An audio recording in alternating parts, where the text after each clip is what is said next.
Hello everyone, চলে আসছি বড় মিয়া মসজিদ এরিয়াতে। এখানে একটা মসজিদ আছে। আমরা এখন মসজিদ পার হয়ে চলে যাচ্ছি চকবাজার এরিয়াতে। আমি দেখাতে চাচ্ছি এই অঞ্চলের মানুষের জীবনযাপন আসলে সত্যি কথা বলতে কত কঠিন। কারণ আমি নিম্ন একটা অঞ্চল বলতে যেটা বোঝাই যে দেখুন, খুব নিম্ন মধ্যবিত্ত লোকেরা এই এলাকাতে থাকে, জীবনযাত্রার মান কেমন আসলে দরিদ্র জনগোষ্ঠী বলতে যেটা বোঝায় সেটা অঞ্চলে থাকা হয়। তো মধ্যবিত্ত বলুন আর নিম্ন মধ্যবিত্ত বলুন, এই শ্রেণীর মানুষরা এখানে থাকে। এখন আমরা যাবো এখান থেকে চকবাজার, সেখান থেকে এটা বড় মেমোরিয়াল রাস্তা ধরে আমরা এসে পড়েছি চট্টগ্রাম রসুলবাগ আবাসিক এলাকাগুলো দেখা যাচ্ছে যে সাইনবোর্ড, একটু খেয়াল করে দেখবেন সাইনবোর্ড রসুলবাগ আবাসিক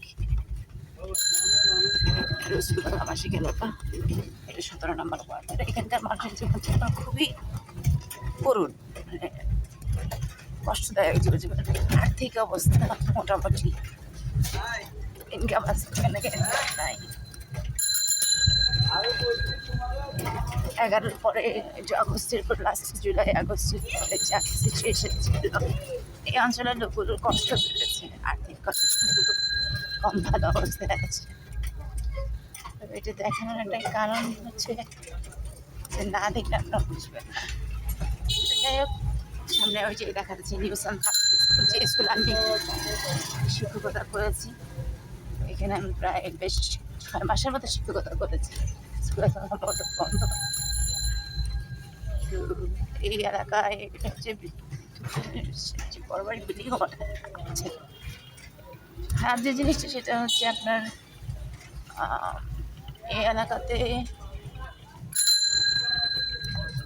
পানি ওঠে, প্রচুর পানি ওঠে।